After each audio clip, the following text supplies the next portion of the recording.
Bismillahirrahmanirrahim. Assalamualaikum warahmatullahi wabarakatuh. Alhamdulillahirabbil alamin. Puja puji syukur kita atas kehadiran Allah Subhanahu wa taala dan atas berkat rahmat nikmat kita masih dapat bersama berkumpul di ruang KKG SD Negeri 244 Palembang. Tak lupa pula sholawat serta salam kita sampaikan, kita curahkan kepada junjungan kita, suri tauladan kita, Nabi kita, Nabi Muhammad sallallahu alaihi wasallam. Baiklah, terima kasih Bapak Ibu atas kesempatan waktunya untuk dapat hadir bersama di sini di ruang KKG dalam diseminasi kegiatan dari SNK kami modul 1.4 terkait budaya positif di lingkungan sekolah. Untuk pertama kali, marilah kita bersama-sama membuka acara ini dengan sama-sama membaca basmalah. Bismillahirrahmanirrahim. Baiklah, selanjutnya di sini Bapak Ibu, perkenalkan nama saya Rahmat Fauzi. Di sini saya seorang calon guru penggerak angkatan 11 yang akan mendiseminasikan terkait aksi nyata modul 1.4 budaya positif di lingkungan SD kita. Jadi Bapak Ibu di sini saya bukan untuk menggurui dan mengajari. Mungkin Bapak Ibu lebih banyak pengalaman dibandingkan saya, khususnya yang sudah lama mengajar. Di sini kita hanya sama-sama belajar Bapak Ibu terkait dengan aksi nyata modul 1.4 yaitu budaya positif. Boleh Bu Intan dikeluarkan dulu ke itu poster ini. Sebelahnya lagi. Nah, jadi latar belakang saya untuk mendiseminasikan ini untuk memberikan pemahaman mengenai budaya disiplin positif di sekolah, seperti menerapkan nilai-nilai kebajikan, motivasi perilaku manusia, disiplin, keyakinan kelas, ada juga posisi kontrol pendidik, serta menyelesaikan masalah menggunakan segitiga restitusi.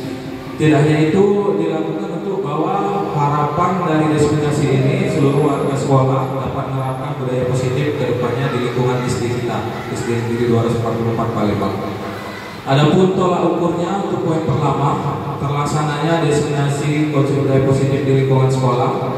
Yang kedua, setiap kelas diharapkan dapat membuat keyakinan kelas berdasarkan kesepakatan bersama antara pendidik dan murid. Yang ketiga, pendidik dan murid konsisten dalam melaksanakan keyakinan kelas yang telah dibuat dan disepakati. Yang keempat, yaitu penyelesaian masalah yang dilakukan oleh guru menggunakan segitiga restitusi. Dan yang kelima, yaitu penanaman nilai-nilai kebajikan dan disiplin pada diri murid. Adapun tujuan diseminasi saya yang pertama yaitu memberikan pengetahuan serta pemahaman mengenai budaya positif. Yang kedua, menerapkan budaya positif di lingkungan sekolah secara bersama-sama. Yang ketiga, terbentuknya motivasi intrinsik dalam menjalankan budaya positif tanpa paksaan. Dan yang terakhir, dalam lingkungan sekolah menggunakan segitiga restitusi yang akan saya bahas. Boleh bawa kita dibawakan dulu ini slide-nya. Adapun lini masa tindakan yang dilakukan, yang pertama, bekerja sama dengan kepala sekolah merencanakan acara budaya positif. Yang kedua, bekerja sama dengan wakil kepala sekolah. Yang ketiga, melakukan diseminasi yang saat ini saya lakukan. Yang keempat, mengajak seluruh pendidik di lingkungan sekolah membuat keyakinan kelas bersama-sama. Yang kelima, hasil dari keyakinan kelas dapat ditempel nanti di kelas masing-masing. Nah, ada pun dukungan yang dibutuhkan, saya di sini membutuhkan dukungan dari kepala sekolah, Bapak Ibu semua sebagai pendidik, rekan sejawat, murid, wali murid dan seluruh warga sekolah. Baik, selanjutnya kembali ke slide presentasi Bu.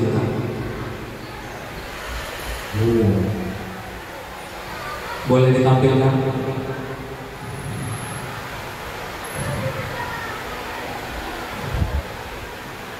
Nah, jadi tujuan utama di sini saya Bapak Ibu ingin mengajak bersama-sama untuk menyebarkan pemahaman pentingnya budaya positif. Boleh next kuitan. Nah, jadi konsep inti budaya positif itu di sini sudah saya ambil garis besarnya. Yang pertama ada namanya disiplin positif. Yang kedua ada namanya nilai-nilai kebajikan. Yang ketiga ada namanya motivasi. Yang keempat ada namanya hukuman dan penghargaan. Yang kelima ada namanya restitusi. Yang keenam ada namanya keyakinan kelas. Yang ketujuh ada kebutuhan dasar hidup manusia. Yang ke-8 ada namanya segitiga ketiga restitusi, dan yang terakhir ada namanya posisi kontrol seorang pendidik. Oke, boleh di-next berita. Nah, jadi kita untuk bahas yang pertama ini ada namanya teori kontrol. Di sini berdasarkan psikiater dan pendidik Dr. William Glasser, dalam teorinya yaitu dinamakan teori kontrol, meluruskan beberapa miskonsepsi tentang makna kontrol. Ini tanda kutip. Jadi makna kontrol pada murid itu yang pertama, guru mengontrol murid. Itu adalah hanya sebuah ilusi. Yang kedua, bahwa ilusi semua tentang positif, efektif, dan bermanfaat. Yang ketiga, bahwa kritik dan membuat orang merasa bersalah dapat menguatkan karakter. Dan yang terakhir, ilusi bahwa orang dewasa memiliki hak untuk memaksa. Jadi Bapak Ibu, sebenarnya manusia ini tidak dapat mengontrol seseorang dalam jangka waktu yang lama. Contohnya saja pada bayi yang baru lahir, kita saja tidak dapat mengontrolnya. Ketika dia mau menangis, dia akan menangis sendiri. Jadi pada intinya kita sebagai seorang pendidik dapat mengontrol siswa itu hanya dalam jangka pendek, tidak dalam jangka panjang. Next berita. Nah, adapun di sini stimulus respon dan teori kontrol perbedaannya. Yang pertama tentang realitas kebutuhan itu sama kalau stimulus respon, sedangkan kontrol itu berbeda. Yang selanjutnya semua orang melihat yang hal sama kalau stimulus respon, sedangkan kontrol setiap orang memiliki gambaran berbeda. Jadi ada sudut pandang masing-masing. Selanjutnya perbedaan dengan kontrol, kita berusaha memahami pandangan orang lain tentang dunia, sedangkan stimulus respon mengubah orang agar berpandangan sama dengan kita. Selanjutnya, kalau dalam stimulus respon itu orang lain bisa mengontrol saya, sedangkan dalam teori kontrol hanya ada yang bisa mengontrol diri Anda sendiri. Ini yang pada umumnya yang saya sampaikan tadi, bahwa kita tidak dapat mengontrol seseorang dalam jangka waktu yang lama, khususnya murid. Selanjutnya, untuk stimulus respon saya bisa mengontrol orang lain, sedangkan teori kontrol berkebalikan, Anda tidak bisa mengontrol orang lain. Adapun yang selanjutnya pemaksaan ada pada saat rujukan gagal, sedangkan teori kontrol menerapkan kolaborasi dan konsensus menciptakan pilihan-pilihan baru atau opsi-opsi yang baru. Selanjutnya model berpikir menang kalah. Kalau pada stimulus respon itu posisi berpikirnya itu menang kalah, sedangkan pada teori kontrol itu berpikirnya menang-menang. Itu Bapak Ibu. Lanjut kita. Nah, adapun kita masuk ke materi disiplin, bahwa di sini arti kata disiplin itu dari bahasa Latin disiplinia, yang artinya belajar. Jadi disiplin itu artinya belajar, Bapak Ibu. Yang terus untuk jadi seorang murid atau pengikut, kita harus paham betul alasan mereka mengapa mereka mengikuti ajaran tertentu, sehingga motivasi yang terbangun itu dapat kita terapkan dari apa yang mereka butuhkan. Jadi disiplin diri dapat membuat seseorang menggali potensinya untuk lebih maju ke depan. Selain itu dapat mempelajari bagaimana cara kita mengontrol diri dan bagaimana menguasai diri untuk memilih tindakan yang maju pada nilai-nilai yang kita hargai.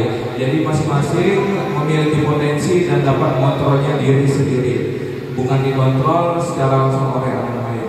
Boleh next berita.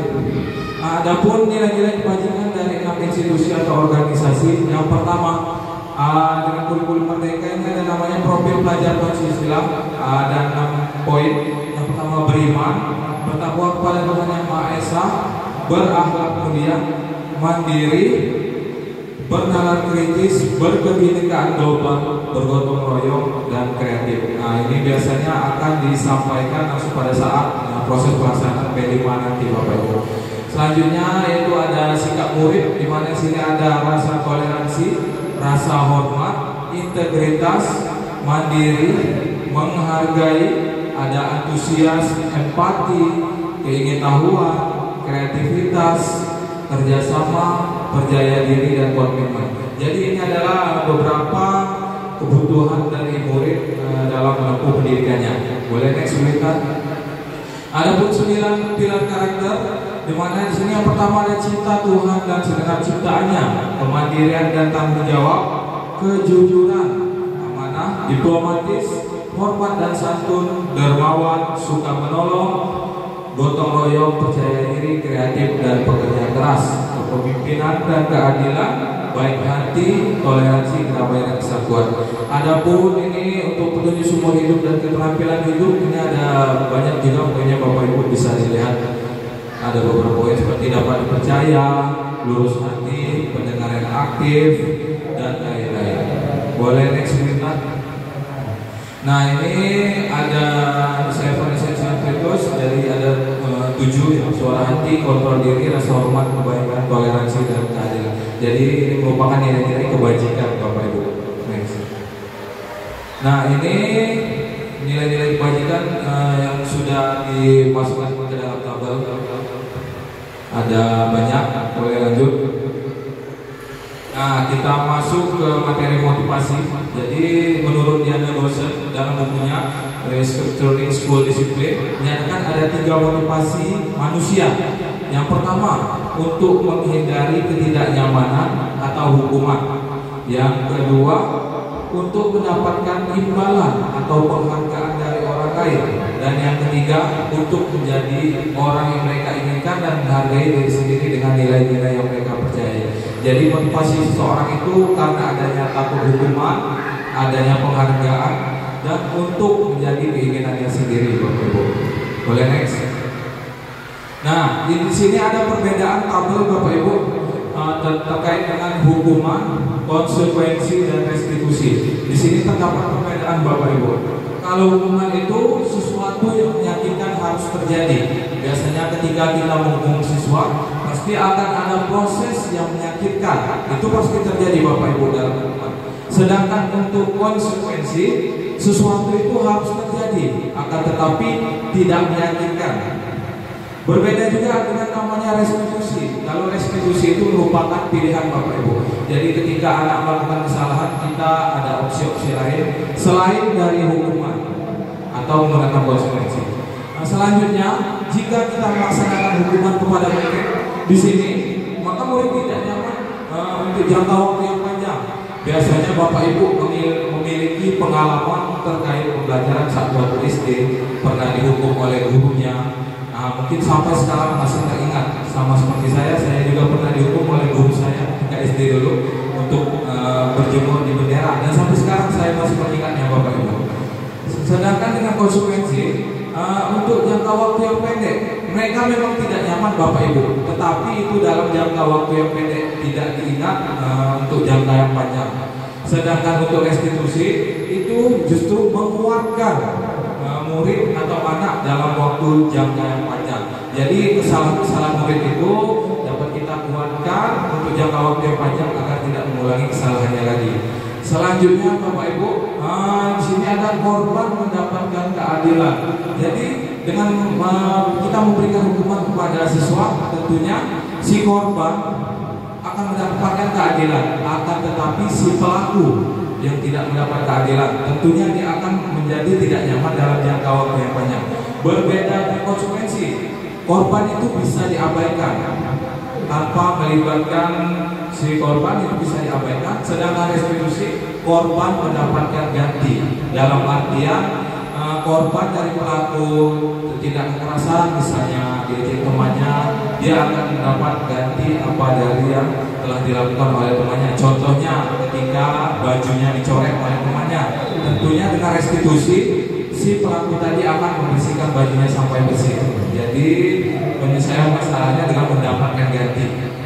Selanjutnya, dengan adanya hukuman itu tentunya perilaku siswa menjadi agresif, akan meningkat Bapak Ibu. Sering kita marahi, semakin siswa itu akan meningkat atau semakin agresif. Ada beberapa siswa yang jika mendapat hukuman, maka dia akan mengulangi, malah lebih parah dari yang sebelumnya yang dia lakukan. Ada sedangpun dengan konsekuensi hanya bertahan dalam jangka waktu yang pendek, dan restitusi masalah terpecahkan. Jadi dari ketiga ini, dengan restitusi masalah akan dapat terpecahkan Bapak Ibu, tidak berlanjut. Selanjutnya, sistem tidak akan berjalan bila murid tidak takut. Nah, dengan memberikan hukuman ini ada beberapa murid yang tidak takut Bapak Ibu. Contohnya seperti kita upacara, tidak membawa dasi, kita tegakkan di depan lapangan upacara, tetapi Senin depan dia mengulangi lagi karena dia tidak takut. Nah, ini merupakan hukuman Bapak Ibu. Jadi sebaiknya kita dapat kembali ke konsekuensi. Kita lihat bahwa di konsekuensi itu memerlukan monitoring dan supervisi terus menerus dari guru. Jadi tidak hanya ditegakkan, tetapi sebagai guru kita harus dapat memonitoring terkait permasalahan tersebut. Sedangkan untuk restitusi, murid belajar bertanggung jawab untuk perilakunya. Jadi langsung ke penyelesaian masalahnya untuk terkait kasus tersebut. Selanjutnya berlaku hanya pada sebuah institusi, tidak berlanjut pada kehidupan nyata. Nah, jadi hukuman ini hanya sebatas di institusi saja, Bapak Ibu. Hukuman ini contohnya di sekolah, sebatas di sekolah, tidak berlanjut di lingkungan keluarga, tidak berlanjut di lingkungan tempat dia tinggal, di lingkungan masyarakat. Hanya sebatas sekolah jika kita menghukum siswa.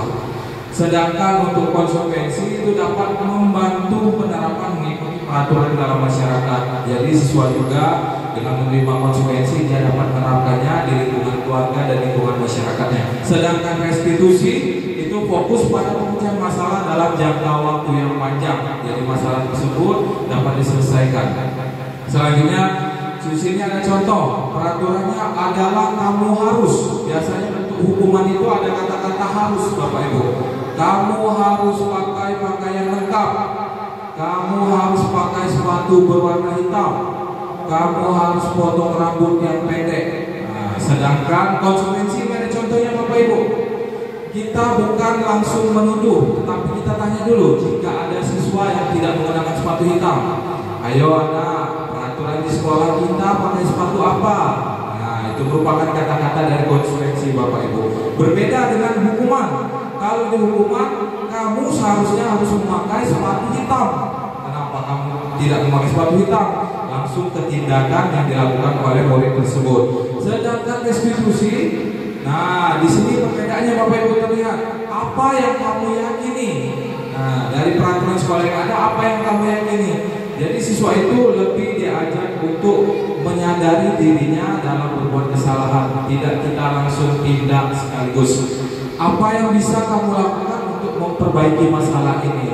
Jadi siswa atau muridlah yang berhak menentukan penyelesaian masalahnya. Oh, misalnya besok saya tidak akan mengulangi kembali kesalahan saya yang sama. Jadi mereka tersadarkan, Bapak Ibu, bahwa itu adalah merupakan suatu kesalahan dan tidak akan diulangi lagi. Jika kita menggunakan hukuman, maka anak tersebut akan dapat mengulangi kembali di akan datang. Karena dia pikir, oh ini hanya sebatas hukuman, tidak lanjut. Oke, yang selanjutnya ini ada efeknya, Bapak Ibu. Jika kita memberikan hukuman pada murid, murid akan membenci peraturan. Biasanya murid itu akan benci dengan datang ke sekolah, benci dengan gurunya, dan benci untuk belajar. Sedangkan untuk konsekuensi, murid atau anak akan menghormati peraturan.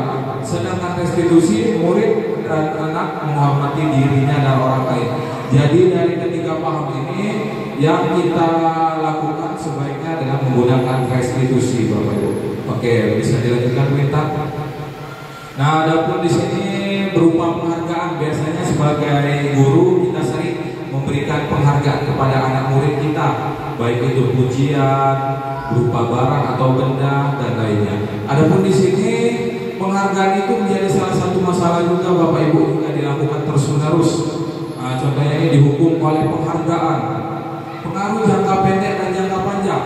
Dengan memberikan penghargaan itu dapat memberikan pengaruh, baik itu jangka pendek, jangka panjang. Misalnya, jika anak selalu dibiasakan diberi penghargaan, setiap dapat menjawab, dia mendapatkan permen, Bapak Ibu. Ketika kita mengajar tidak membawa permen, si anak tidak akan menjawab karena dia sudah terstimulus oleh otaknya untuk berpikir bahwa kalau tidak ada permen, saya tidak akan menjawab. Nah, itu masalah untuk jangka panjang. Terus penghargaan juga tidak efektif jika digunakan dalam jangka panjang. Terus penghargaan dapat merusak hubungan. Maksudnya di sini, Bapak Ibu, kadang ada siswa yang tidak mendapatkan penghargaan, dia akan merasa cemburu. Nah, dia berpikir bahwa oh, Bapak Rahmat ini sepertinya pilih kasih, hanya memilih murid A saja, murid B tidak mendapatkan. Nah, jadi itu merupakan masalah dari penghargaan.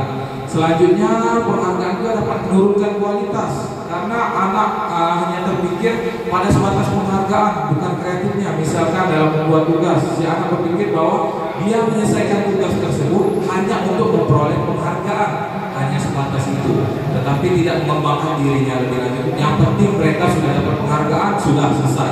Itu bahayanya, Bapak Ibu. Selanjutnya dapat mematikan kreativitas sama seperti tadi.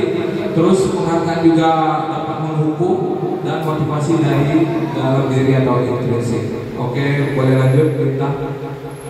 Nah, adapun ini yaitu keyakinan kelas. Mungkin Bapak Ibu sudah ada yang membuat dan menempel di kelas terkait keyakinan kelas. Jadi pembentukan keyakinan sekolah atau kelas ini bersifat lebih abstrak daripada peraturan. Itu lebih rinci dan lebih konkret sesuai kebutuhan siswa masing-masing di kelas. Tentunya kelas A dan kelas B pasti berbeda kebutuhan siswanya Bapak Ibu. Jadi keyakinan kelas itu berupa pernyataan-pernyataan universal, lebih terbuka Bapak Ibu. Selanjutnya pernyataan keyakinan kelas senantiasa dibuat dalam bentuk positif. Biasanya keyakinan kelas itu dilarang menggunakan kata-kata negatif. Misalnya tidak. Kata tidak itu merupakan kata yang negatif Bapak Ibu. Contohnya, tidak ribut di kelas. Nah, itu merupakan kalimat negatif Bapak Ibu. Jadi tidak ribut di kelas bisa kita ubah kalimatnya menjadi tertib ketika pembelajaran. Nah, kalimat tersebut akan lebih positif, tidak menggunakan kata tidak.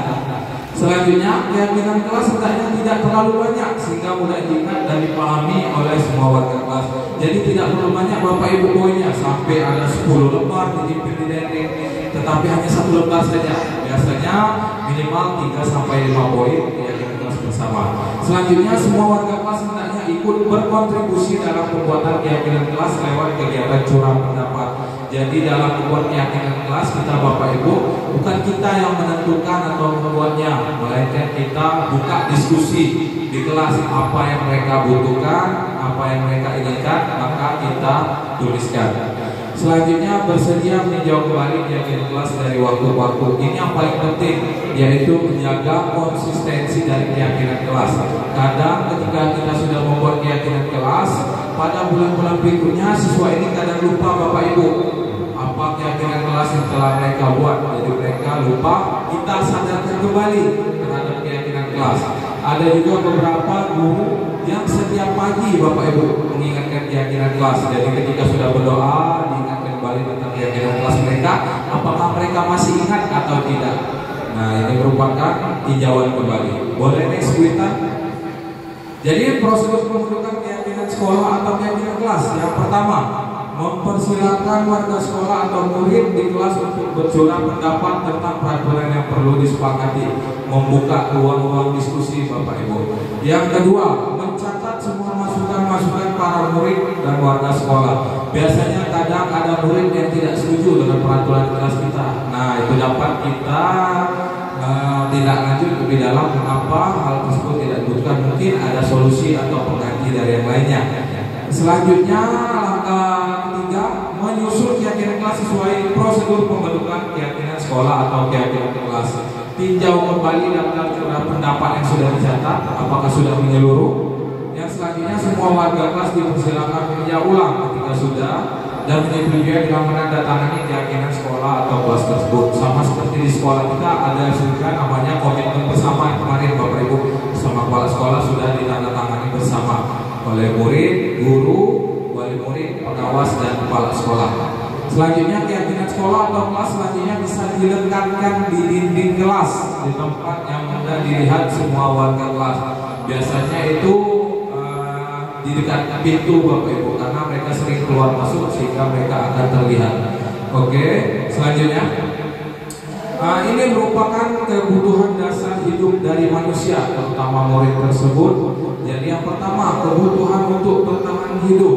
Jadi setiap manusia itu butuh untuk bertahan hidup. Ada namanya makan, ada namanya minum dan lain sebagainya. Sedangkan yang kedua yaitu adanya rasa kasih sayang. Jadi setiap murid itu menginginkan rasa kasih sayang Bapak Ibu, dan juga rasa diterima, love and belonging. Ada namanya kebebasan, freedom, kesenangan, fun, dan penguasaan atau power. Next kita. Oke, adapun di sini merupakan 5 posisi kontrol seorang guru. Yang pertama, guru sebagai penghukum.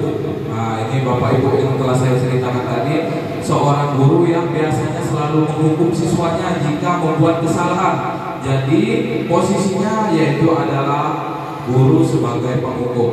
Sedangkan posisi kedua yaitu yaitu guru sebagai pembuat merasa bersalah. Apa bedanya dengan penghukum? Kalau pembuat merasa bersalah, guru tersebut lebih mengingatkan lagi ke siswanya seolah-olah dia yang bersalah. Contohnya murid A misalnya, nak, kenapa kamu gak mau buat tugas? Nanti bapak kena marah kepala sekolah loh. Nah, jadi seolah-olah murid tersebut merasa bersalah dalam dirinya, Bapak Ibu. Waduh, Pak Ahmad ini nanti dimarah kepala sekolah karena gak buat tugas. Nah, sedangkan yang penghukum tadi langsung Bapak Ibu, murid A ke depan, tegak, angkat kaki satu, jewer telinga. Nah, langsung itu merupakan posisi guru sebagai penghukum. Nah, adapun Bapak Ibu, tingkatan di atasnya lagi itu posisi guru sebagai teman. Nah, ini ada, kalau kata orang Palembang itu sebagai bestie. Tapi tetap kita sebagai pendidik harus mempunyai batasan-batasan tertentu sebagai seorang pendidik, Bapak Ibu. Contohnya biasanya kalimat-kalimat yang lebih berteman dengan membujuk mereka. Ayolah nak, kerjakan, nanti kamu nilainya dapat kecil, teman-teman kamu sudah semua loh. Jadi lebih sebagai teman dari siswa tersebut. Adapun guru sebagai pemantau. Nah, jadi pemantauan ini jangkauannya lebih luas, Bapak Ibu. Contohnya dengan melihat lebih melihat dalam jangkauan luas, seperti guru ketika berdiri di depan lapangan upacara, ketika melihat siswa ada yang tidak berdasi. Nah, maka setelah dipantau terlihat oleh guru, baru dipanggil, ditanyakan kenapa dia tidak memakai dasi. Tidak langsung menyalahkan, tetapi memantau dulu, Bapak Ibu. Dipantau, dilihat apakah sesuai peraturan atau tidak. Jika tidak, maka dilakukan tindak lanjut yang kedua. Nah, yang paling atas itu ada namanya posisi guru sebagai seorang manajer. Jadi ini tingkatan yang paling atas, Bapak Ibu, di mana guru itu dapat berposisi sebagai manajer, baik dari menyelidiki, mengetahui permasalahan, mencarikan solusi, dan tidak lanjut dari permasalahan secara lengkap dan lebih rinci. Boleh next cuitan? Adapun ini segitiga restitusi yang merupakan bahasan yang paling penting dalam materi ini, Bu. Jadi langkah yang pertama itu yaitu menstabilkan identitas. Jadi kita semua akan melakukan hal yang terbaik yang bisa kita lakukan dengan melakukan menstabilkan identitas. Ketika ada siswa yang bermasalah, Bapak Ibu, yang pasti mereka itu belum menstabilkan identitas dirinya. Mereka masih marah, masih rasa tidak percaya, masih rasa tidak mau mengaku. Apalagi yang misalnya habis berantem, biasanya Bapak Ibu, kalau kita panggil, kita langsung marahi, itu emosi mereka belum mereda.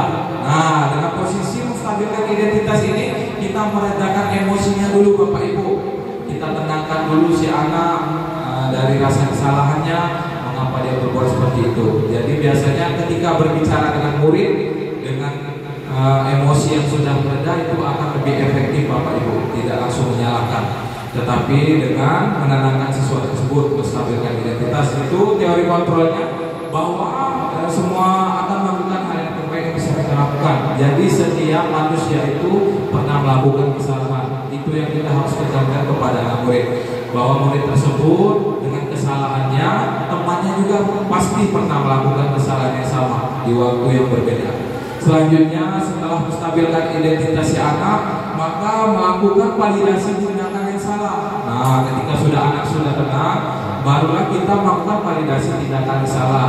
Apa yang salah dari mereka, apa yang mereka perbuat, mengapa mereka berbuat seperti itu, ingatkah mereka dengan keyakinan kelasnya. Nah, di sini teori kontrolnya, semua perilaku memiliki alasan. Jadi setiap anak itu melakukan perbuatan yang salah itu pasti ada alasannya, Bapak Ibu. Contohnya anak yang sering dibully oleh temannya, atau anak yang sering diejek oleh temannya, itu pasti ada alasan kenapa anak itu sering diejek.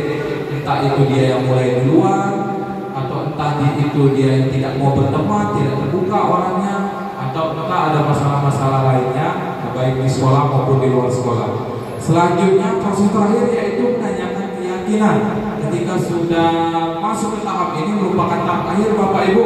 Jadi kita semua memiliki motivasi internal. Jadi anak itu diingat kembali dengan keyakinannya. Misalnya ketika dia ribut di kelas, boleh kita panggil, sudah kita stabilkan identitasnya, sudah kita validasi tindakan yang salahnya, kita tanyakan kepada anak tersebut, kenapa kamu ribut? Sudah, dia telah menjelaskan. Nah, masih ingat nggak dengan keyakinan kelas kita? Kita tanyakan kembali. Ketika mereka sudah, oh Pak, saya ingat keyakinan kelas kita tertib saat melakukan pembelajaran. Nah, ini merupakan tindakan terakhir yang menanyakan keyakinan kelas. Boleh lanjut kita? Nah, di sini Bapak Ibu, saya ada pertanyaan bersama-sama. Di sini silakan pilih, termasuk sanksi atau konsekuensi atau berupa hukuman. Nanti ditunjuk tangan saja.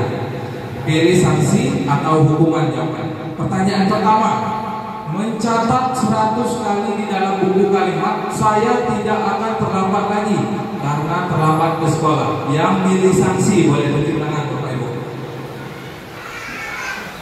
Yang milih sanksi, yang merupakan sanksi bukan hukuman. Yang milih sanksi boleh tunjuk tangan Bapak Ibu.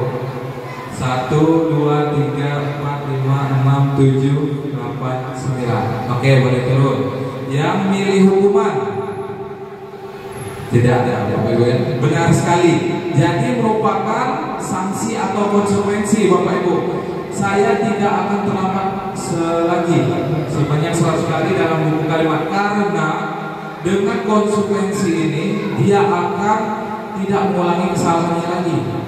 Jadi dia sudah menulis, dengan menulis dia ingat bahwa saya tidak akan terlambat lagi. Itu merupakan konsekuensi Bapak Ibu. Pertanyaan kedua, lari mengelilingi lapangan basket 2 kali karena terlambat hadir di sekolah. Sanksi atau hukuman Bapak Ibu? Hukuman. Setuju semua hukuman? Ya, benar sekali Bapak Ibu. Lari mengelilingi lapangan basket 2 kali. Nah, bisa-bisa si anak itu pingsan Bapak Ibu. Jadi setelah pingsan itu lebih gawat nanti masalahnya. Ini lebih ke fisik hukumannya Bapak Ibu. Boleh next.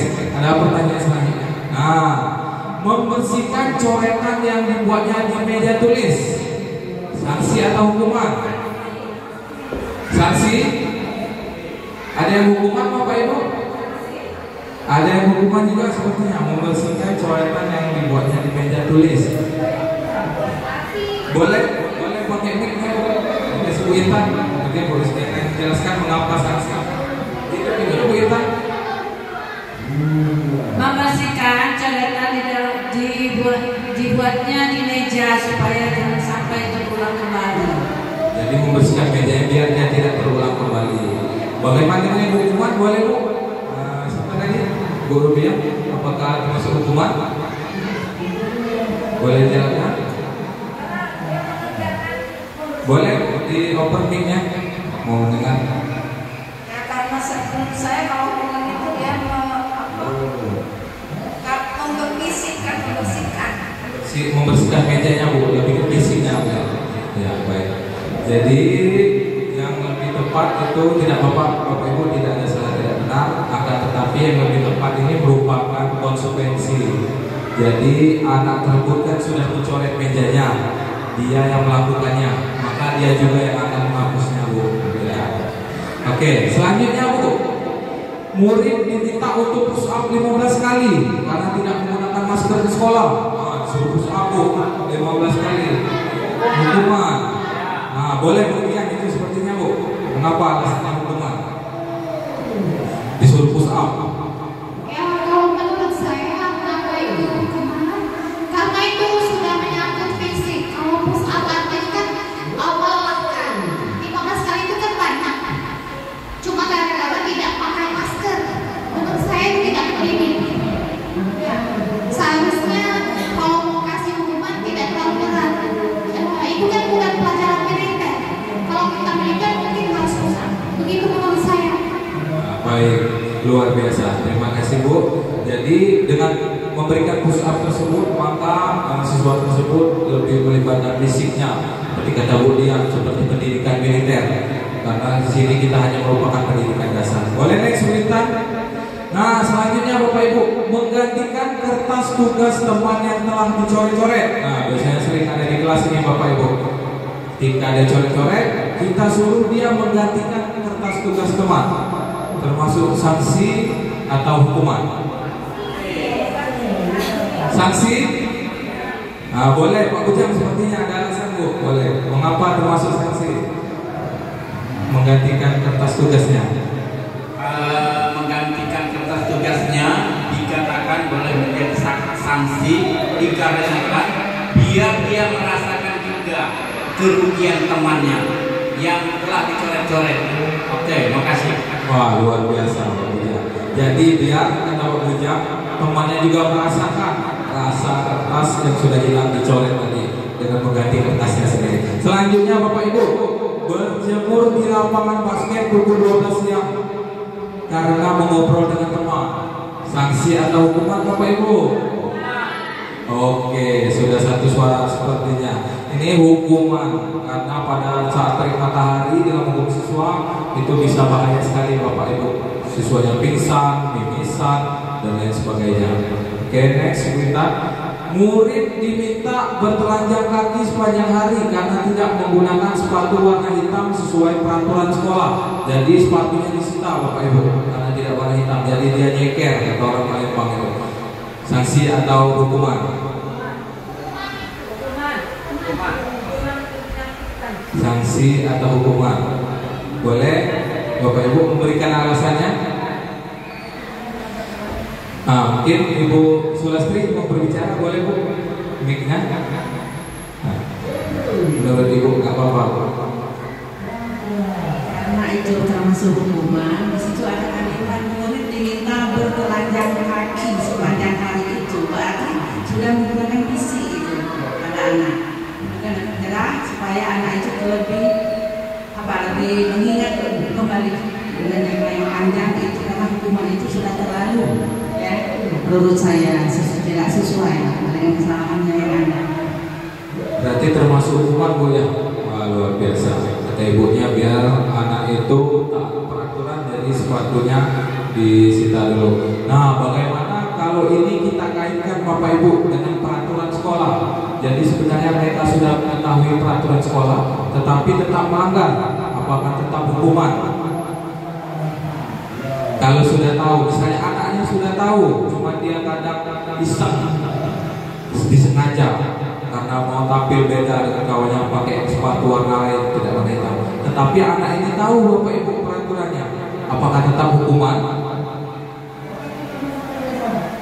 Kalau dia sudah tahu, Diberi sanksi karena memberikan. ya boleh Pak Bujang pakai mic-nya Pak, boleh. Apa kita sambil diskusi? Ya, kalau anak sudah tahu bahwa peraturan sekolah itu masih dilanggar, kita tetap masih memberikan sanksi.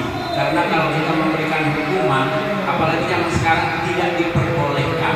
Oke, terima kasih. Nah, baik Pak. Mungkin ada solusi lainnya Pak Bujang ya, selain dengan menyita sepatunya tadi, mungkin atau disuruh antarkan oleh orang tuanya, atau pinjam dulu dengan tetangga yang ada sepatu lebih di sekitar sekolah. Semuanya benar Bapak Ibu, apa yang dikatakan Ibu Sulastri tadi juga benar. Dalam konteks siswa tersebut tidak mengetahui peraturan sekolah, dan dikatakan Pak Bujang juga benar Bapak Ibu. Dia sudah mengetahui tetapi dia tetap berbuat. Ini termasuk keduanya. Oke, selanjutnya berdiri di depan kelas sambil mengangkat kaki satu karena tidak bisa menjawab pertanyaan. Nah, ini biasanya sering terjadi Bapak Ibu. Ini termasuk konsekuensi atau hukuman? Hukuman. Kenapa Bapak Ibu hukuman? Boleh dijelaskan? Nah, boleh Bu Siti? Nah, boleh mic-nya? Kenapa dia dikatakan sebagai hukuman? Berdiri di depan kelas sambil mengangkat kaki satu itu termasuk hukuman, karena siswa akan pusing nantinya kalau dia diangkat kaki dalam waktu yang lama juga. Ya, baik, luar biasa Bu. Jadi termasuk dengan hukuman. Selain siswa yang tadi pusing kakinya angkat satu, yang pasti menjadi masalah lanjut Bapak Ibu, dia akan diejek dan dibully temannya. Dengan dia berdiri depan nanti berlanjut masalahnya ketika istirahat. Katanya sudah berdiri depan, dijewer, ngangkat kaki satu. Nah, ini berbahaya Bapak Ibu. Bisa menjadi masalah yang lebih lanjut dan lebih parah. Oke, next kita membersihkan tumpahan air di meja tulis karena tersenggol pada saat belajar.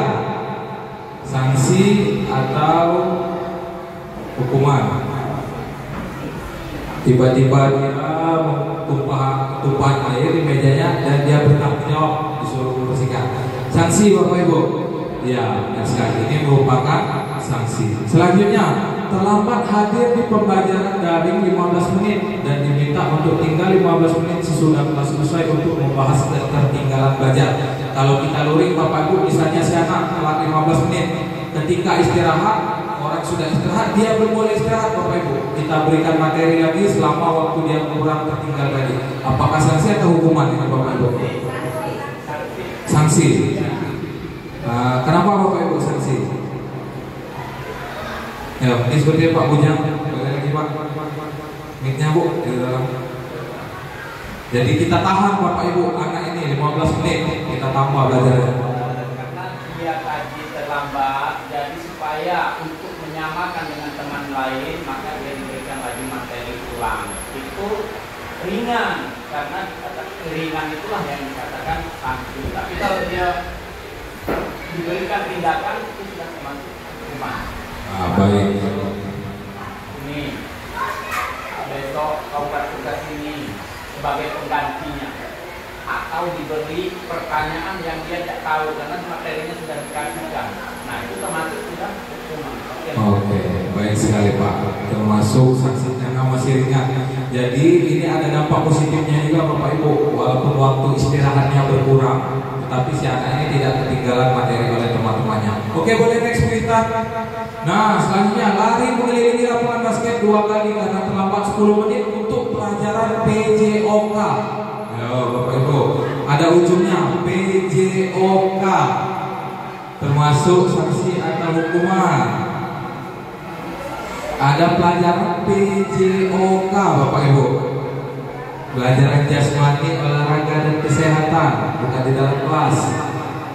Nah, boleh diam sepertinya sanksi. Boleh Pak, mic-nya tolong. Itu termasuk sanksi bagi saya karena pelajaran PJOK dari 2 putaran itu masih dibilang yang apa? Untuk kesehatan, untuk pelajaran masih pemanasan. Oke, baik sekali. Benar kata Ibu Rubiam. Jadi ketika lari mengelilingi lapangan basket hukumannya itu 2 kali. Tetapi ini dalam materi pelajaran PJOK Bapak Ibu. Jadi lari itu merupakan materi dari gurunya, lari pemanasan. Jadi dengan berlari itu akan tentu menyiapkan siswanya untuk lebih siap mengikuti pelajaran olahraga. Berbeda kalau kita belajar di kelas Bapak Ibu. Kalau kita hukum lari di kelas nanti bau keringat, kecapean, tidak mau nulis. Nah, bisa-bisa dia pingsan. Ini karena memang materinya di luar pelajaran jam kelas. Oke, selanjutnya membersihkan WC sekolah karena mematahkan pensil kawannya. Hukuman, sepakat Bapak Ibu? Sepakat. Kita lihat, hanya mematahkan pensil, dia disuruh membersihkan WC sekolah. Jadi solusi yang tepat apa Bapak Ibu? Mengganti pensil. Ya, itu merupakan salah satu solusi yang tepat, yaitu mengganti pensil kawannya. Boleh next berita? Oke, itu saja. Boleh kita ice breaking dulu Bapak Ibu? Boleh buka ice breakingnya? Jadi ice breakingnya boleh berdiri. Ini naik delman Bapak Ibu agar otot-otot kita bekerja. Saya jelaskan dulu Bapak Ibu ya. Boleh dipegang Bu. Jadi Bapak Ibu, ini menggunakan nada naik delman. Sudah tahu lagunya ya? Ya. Jadi gerakannya itu seperti ini Bapak Ibu. Pada hari Minggu ku turun ayah ke kota. Tepuk tangan 2 kali. Naik delman istimewa, ku duduk di muka, ku duduk samping Pak Kusir yang sedang bekerja. Mengendarai kuda supaya baik jalannya. Oke, siap Bapak Ibu? Boleh berdiri semua? Silakan hidupkan Bu Ita lagunya. Siap. Ikut semua.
Istimewa ku duduk di muka, duduk samping Pak Kusir yang sedang bekerja, mengendarai kuda supaya baik jalannya.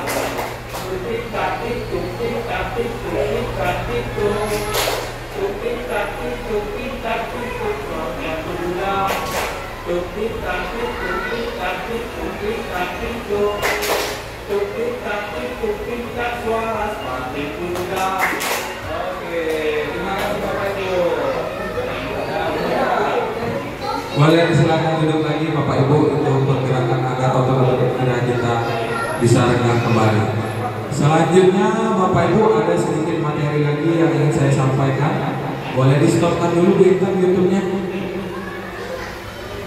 Oke, di poster peraturan kelas 5. Nah, jadi Bapak Ibu kembali dari materi, ini merupakan hasil keyakinan kelas yang saya buat menggunakan pemahaman tadi terkait dengan keyakinan kelas di kelas saya sendiri, kelas 5A. Di sini tidak banyak poin yang saya ambil Bapak Ibu. Yang pertama, poin yang kami bersepakati bersama di kelas yaitu bersyukur. Jadi memiliki rasa syukur atas pemberian Tuhan Yang Maha Esa, meyakini bahwa sepenuh hati kegiatan yang dilakukan atas dasar keyakinan dalam beragama. Ini kami kesepakati bersama Bapak Ibu. Alhamdulillah siswa dan murid di sekolah di kelas saya itu beragama Islam semua. Nah, jadi dengan adanya doa sebelum pembelajaran dan doa di akhir pembelajaran. Poin kedua yaitu gotong royong yang kami sepakati Bapak Ibu, mana dapat menjalin kerjasama yang baik dengan semua teman, memiliki nilai solidaritas yang tinggi dan mempererat kebersamaan dalam lingkungan sekolah. Jadi di sini siswa saya setuju bahwa mereka harus solid di dalam kelas. Ketika ada permasalahan mereka akan menyelesaikannya bersama-sama. Selanjutnya yaitu toleransi. Nah, ini menjadi poin yang kami sepakati bersama dengan siswa juga Bapak Ibu di kelas 5A. Jadi toleransi perlu ditanamkan pada murid sebagai bagian dari nilai profil pelajar Pancasila dalam saling menghargai sesama teman dan tidak memaksakan kehendaknya kepada orang lain.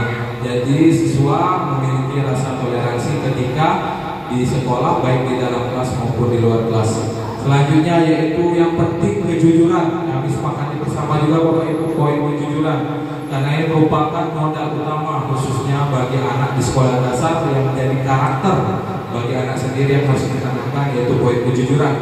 Kejujuran merupakan fondasi penting dalam menjadi seorang pelajar untuk membentuk karakter yang baik dan menjadi teladan bagi semua teman. Dengan jujur, anak tersebut akan menjadi terbiasa untuk kedepannya. Selanjutnya yaitu tentunya kebersihan sekolah, kebersihan kelas maksudnya merupakan bagian dari iman. Kebersihan dapat menjadikan benteng pertahanan diri dari berbagai penyakit dan membuat kelas menjadi indah dan nyaman. Jadi dalam membuat, boleh di atas Ibu Intan, dalam membuat keyakinan kelas Bapak Ibu kita harus menggunakan kata-kata yang positif, tidak menggunakan kata-kata yang negatif. Contohnya tadi dengan kata tidak, jangan digunakan Bapak Ibu kata tidak, dilarang, sebaiknya digantikan dengan kata-kata yang lain. Biasanya masih ada beberapa keyakinan kelas tulisannya dilarang membawa HP, dilarang ribut di kelas, dilarang berkelahi. Nah, dilarang itu merupakan kata-kata negatif Bapak Ibu, sebaiknya diganti dengan kata-kata yang positif. Ini merupakan keyakinan kelas kami. Baik, itu saja yang saya sampaikan. Boleh ke sesi pertanyaan Bapak Ibu. Boleh Bu Intan dicek dulu Bu Intan berapa menit. Oke, masuk ke sesi pertanyaan. Oke, boleh Bapak Ibu jika ada pertanyaan boleh tunjuk tangan. Oh ya, boleh. Siapa dulu? Bu Tiang. Boleh Bu, minta tolong Bu ya. Silakan Bu. Assalamualaikum warahmatullahi wabarakatuh. Waalaikumsalam warahmatullahi wabarakatuh. Tadi Pak Rahmat sudah menjelaskan masalah keyakinan kelasnya. Nah, di dalam keyakinan kelas tadi, Pak Rahmat itu menjelaskan program budaya positif. Nah, saya punya pertanyaan, program apakah yang akan dilakukan Pak Rahmat sebagai guru untuk tindak lebih lanjut terkait budaya positif itu sendiri? Terima kasih. Oke, baik, terima kasih, luar biasa pertanyaannya Bu Dian. Jadi tindak lanjut saya Bapak Ibu dengan pembiasaan budaya positif di lingkungan sekolah itu mengarah dan menjurus kepada sekolah ramah anak Bapak Ibu, SRA. Jadi ada namanya sekolah ramah anak yang dimana menjadi bagian dasar kebutuhan seperti budaya positif untuk menjadi sekolah ramah anak. Mungkin kedepannya SD kita akan menjadi salah satu sekolah ramah anak yang mewakili Kota Palembang, Bapak Ibu. Itu harapan saya ke depannya. Baik, terima kasih. Selanjutnya boleh? Ya, boleh Bu Rubiah, silakan. Baiklah, saya akan tanya mengenai penyelesaian masalah menggunakan segitiga restitusi. Sepertinya penasaran, apakah memang betul ada? Ya, terima kasih, luar biasa pertanyaannya Bapak Ibu. Jadi sebenarnya segitiga restitusi ini sebelum kita mengetahuinya sudah kita lakukan semua Bapak Ibu. Tapi kita belum tahu namanya, bahwa itu namanya segitiga restitusi. Seperti ketika ada yang berkelahi, pasti kita akan panggil terlebih dahulu. Kita tenangkan dulu, sabar dulu, tahan emosinya, tarik napas dulu. Nah, itu istilahnya dalam segitiga restitusi menstabilkan identitas Bapak Ibu. Sebelumnya kita yang tidak tahu menjadi tahu, itu namanya menstabilkan identitas. Padahal kita sudah sering melakukannya. Adapun validasi tindakan yang salah, kita tanya lagi anak itu, ngapo kau ini nangis-nangis. Nah, itu merupakan namanya validasi tindakan Bapak Ibu dalam segitiga restitusi tadi. Dengan nanya, ngapo dia nangis, ada apa? Nah, dia akan menjelaskan. Dan yang tahapan terakhir, kita tanya lagi, mak mano masalah itu? Nah, apa bisa terjadi? Baca dah peraturan kelas. Sudah tahu belum peraturan sekolah? Nah, itu merupakan tahapan dari yang namanya tadi tindak lanjut tadi setelah mengetahui validasi tindakan. Nah, itulah Bu. Ya. Sudah Bu? Nah, ya, terima kasih Bu. Ya Bu. Baiklah, pertanyaan selanjutnya boleh? Ya Bu Anggi. Assalamualaikum warahmatullahi wabarakatuh. Waalaikumsalam warahmatullahi wabarakatuh. Di sini saya akan bertanya, tadi kan ada susunan pada segitiga restitusi. Kira-kira susunan dalam segitiga restitusi ini tidak bisa diubah susunannya? Terima kasih. Luar biasa pertanyaannya. Terima kasih Bu Anggi atas pertanyaan. Nah, jadi ada namanya segitiga tadi Bapak Ibu, segitiga restitusi. Susunannya yang pertama menstabilkan identitas, yang kedua validasi tindakan yang salah, dan yang ketiga tindak lanjutnya Bapak Ibu. Jadi apakah bisa diubah susunannya? Nah, kita coba Bapak Ibu, ketika ada siswa yang nangis-nangis di dalam kelas, kita ubah susunannya Bapak Ibu. Kita langsung ke tahap akhir. Ketika dia sedang menangis, langsung kita tanya, apa keyakinan kelas? Nah, apakah boleh Bapak Ibu kira-kira? Langsung kita, ketika dia nangis belum tenang Bapak Ibu, apakah dia bisa menjawab Bapak Ibu? Nah, jadi tetap pada tahapan segitiga restitusi ini telah dipertimbangkan bahwa dengan menstabilkan identitas anak itu menenangkan anak dulu Bapak Ibu. Biasanya dalam menyelesaikan masalah tidak langsung bertanya tentang keyakinan kelas, tentang peraturan sekolah, tetapi ditenangkan dulu.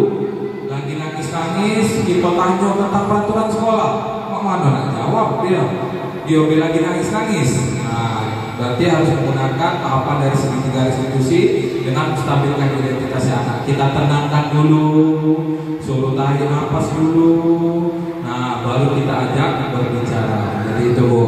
Bagaimana Bu Anggi? Baik, terima kasih Bu Anggi. Baiklah, apakah ada pertanyaan selanjutnya Bapak Ibu? Biasanya Pak Bujang ada pertanyaan, atau Pak Perwan boleh.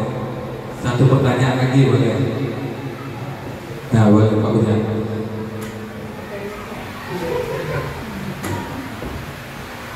Oke, assalamualaikum warahmatullahi wabarakatuh. Waalaikumsalam warahmatullahi wabarakatuh. Baiklah, yang akan saya tanyakan masalah posisi kontrol terbaik mengapa pada seorang manajemen. Oke. Baik, terima kasih Pak Bujang, luar biasa pertanyaannya. Kenapa posisi kontrol seorang guru itu baiknya sebagai seorang manajer, tidak sebagai penghukum, tidak sebagai pembuat rasa bersalah, tidak sebagai teman, tidak sebagai pemantau. Yang terbaik itu sebagai manajer. Karena mengapa Bapak Ibu? Kita perhatikan, jika seorang manajer sedang bekerja, cakupannya pasti lebih luas Bapak Ibu. Hal itu dapat membuat lebih efektif dan efisien dalam menyelesaikan masalah. Tentunya seorang manajer itu akan pertama mencari tahu informasi lebih lanjut. Yang kedua, mencarikan solusi. Yang ketiga, melakukan proses tindak lanjut atas selesai solusi dari permasalahannya tadi Bapak Ibu. Kalau yang lain itu hanya terbatas. Dan posisi yang paling bawah dari kontrol guru tersebut, yang paling bawah itu sebagai penghukum, karena dia hanya bisa menghukum Bapak Ibu. Sedangkan posisi yang paling atas dari seorang guru dan pendidik yaitu sebagai seorang manajer. Jadi seorang pendidik ini juga merupakan seorang manajer Bapak Ibu. Jangan galak kalah kata uang paling waktu. Uang galak pegawai di mana? Manajer. Kita juga manajer Bapak Ibu. Manajer di kelas kita sendiri. Nah, sedangkan kepala sekolah merupakan manajer di sekolah. Itu saja. Bagaimana Pak Bujang? Oke, terima kasih Pak Bujang. Baiklah Bapak Ibu, jadi yang telah saya sampaikan terkait beberapa poin. Yang pertama terkait dengan disiplin, yaitu disiplin positif tentunya Bapak Ibu. Yang kedua terkait dengan nilai-nilai kebajikan, baik itu nilai-nilai yang terbaik yang di dalam diri siswa. Selanjutnya yaitu ada namanya segitiga restitusi Bapak Ibu. Ada 3 tahapan. Tahapan yang pertama menstabilkan identitas, tahapan yang kedua validasi tindakan kelas, dan yang ketiga menanyakan keyakinan kelas Bapak Ibu. Jadi dapat kita terapkan bersama-sama di sekolah kita, khususnya di kelas kita nanti masing-masing. Jika anak mempunyai permasalahan, nah dapat kita selesaikan menggunakan segitiga restitusi Bapak Ibu. Selanjutnya yaitu ciptakan lingkungan yang aman, nyaman, dan tentram yang dapat membuat siswa bahagia ketika belajar. Terkait dengan penghargaan, hukuman, penghargaan, terkait dengan konsekuensi sudah kita bahas juga Bapak Ibu. Tentunya kita dapat bersama-sama membuat keyakinan kelas berdasarkan kesepakatan di kelas kita masing-masing Bapak Ibu, dengan menggunakan kalimat-kalimat positif tergantung kebutuhan dan kesesuaian dengan murid yang ada di kelas Bapak Ibu sendiri. Jadi Bapak Ibu, marilah kita dapat bergerak bersama untuk membangun sekolah kita dengan menciptakan iklim yang positif, dengan menerapkan pembiasaan budaya positif, sehingga kita dapat membuat sekolah kita kedepannya, sebagai harapan saya, menjadi sekolah yang ramah anak, sehingga murid dapat nyaman, aman belajar di sekolah, senang datang untuk ke sekolah Bapak Ibu. Jadi merasa murid sebagai sekolah adalah rumah keduanya. Jadi baiklah Bapak Ibu, jadi kesimpulan dapat kita sampaikan terkait dengan budaya positif, marilah selalu saya ingatkan kita, khususnya saya pribadi, bersama-sama untuk menciptakan budaya positif di lingkungan SD Negeri 244 Palembang yang kita cintai. Baiklah, mungkin itu saja Bapak Ibu yang bisa saya sampaikan. Apabila saya ada salah kata, saya mohon maaf. Kepada Allah saya mohon ampun. Baiklah, bersama-sama kita melafazkan hamdalah. Alhamdulillahirabbil alamin. Terima kasih Bapak Ibu atas kesempatan dan waktunya. Wassalamualaikum warahmatullahi wabarakatuh.